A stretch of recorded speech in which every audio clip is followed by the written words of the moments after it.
স্বাগতম আপনাদেরকে। আজকের ভিডিওতে আমরা soft dreamy glow effect create করা শিখব। So without any further do, let's get started.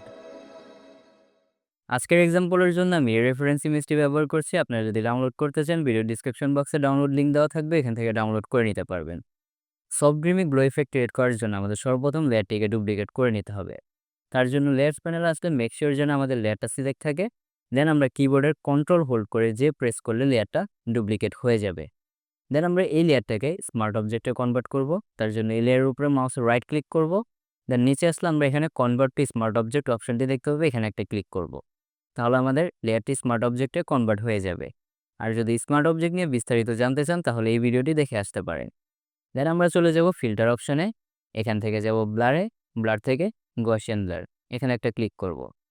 দেন রেডিয়াসটা আপনাদের ইমেজ অনুযায়ী আপনারা রাখতে পারেন। ফর মাই কেস আমি এটাকে 25 রাখছি। দেন এটাকে ওকে করে দিলাম। না, এখন এই লেয়ারটার ব্লেন্ডিং মোড পরিবর্তন করে দিব আমরা সফট লাইট। দেন এই লেয়ারটাকে আবার ডুপ্লিকেট করব। তার জন্য লেয়ারটা যেন মেক শিওর সিলেক্ট থাকে। দেন কিবোর্ডের কন্ট্রোল হোল্ড করে যে প্রেস করলে লেয়ারটা ডুপ্লিকেট হয়ে যাবে। দেন এই উপরের লেয়ারটার ব্লেন্ডিং মোড পরিবর্তন করে দিব আমরা স্ক্রিন। দেন এই দুইটা লেয়ারকে সিলেক্ট করে কিবোর্ডের কন্ট্রোল হোল্ড করে এই নিচের লেয়ারটাকেও সিলেক্ট করে নিলাম। দেন কন্ট্রোল হোল্ড করে জি প্রেস করলে লেয়ারটা গ্রুপ হয়ে যাবে। এখন এই গ্রুপের ভিতরে দুইটা ইমেজ আছে। এটাকে আমি এখন একটু মিনিমাইজ করে নিচ্ছি। এখানে একটু কালার দেওয়ার জন্য আমি এখানে একটা অ্যাডজাস্টমেন্ট লেয়ার ব্যবহার করব, সেটা হচ্ছে কালার লুকআপ অ্যাডজাস্টমেন্ট লেয়ার। তার জন্য আমরা যাব অ্যাডজাস্টমেন্ট লেয়ার আইকনে, এখান থেকে নিব কালার লুকআপ এই অ্যাডজাস্টমেন্ট লেয়ারটি, এখানে একটা ক্লিক করব। দেন আমরা প্রপার্টিস প্যানেলে আসলে এখানে লোড 3D লার্স এই অপশনটিতে ক্লিক করব। দেন এখানে অনেকগুলো কিন্তু প্রিসেট আছে কালারে, আমি এখানে একটা অ্যাপ্লাই করে দেন কিবোর্ডের অ্যারো আইকনটা যদি আমি নিচে নামাই তাহলে এটা চেঞ্জ হতে থাকবে। ফর মাই কেস আমি এই লাটটি ব্যবহার করছি, লাটটির নাম হচ্ছে ড্রপ ব্লু। তো আমি এটাকে ওকে করে দিলাম। এখন আমরা এই অ্যাডজাস্টমেন্ট লেয়ারটির অপাসিটিটা দিয়ে একটু অ্যাডজাস্ট করে নিতে পারবো যদি আপনি এটার ফুল ইন্টেন্সিটিটা না চান।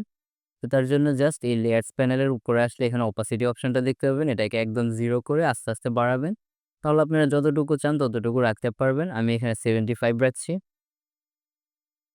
এ হচ্ছে বিফোর, এ হচ্ছে আফটার। দেন আমরা এই যে নিচে যে গ্রুপ লেয়ারটা ক্রিয়েট করছি, এখান থেকেও আমরা একটু অপাসিটি কমিয়ে নিব, যেহেতু এটা খুব বেশি হয়ে যাচ্ছে আমার জন্য। তো আমি এটাকে একটু কমিয়ে নিচ্ছি, একদম 0 করে দেখি, আস্তে আস্তে বাড়াই। আমি এখানে 85 রাখছি, আই থিঙ্ক গুড এনাফ। নাও এখন যদি আমরা বিফোর অ্যান্ড আফটারটা দেখি, এ হচ্ছে আমাদের বিফোর, এ হচ্ছে আমাদের আফটার। এই ছিল আমাদের আজকের tutorial. Thanks for watching Technologia design. I'll see you in my next one. Until then, stay tuned and make sure to give us a like and don't forget to subscribe or ring the bell so that you don't miss any other future tips and tricks or tutorials.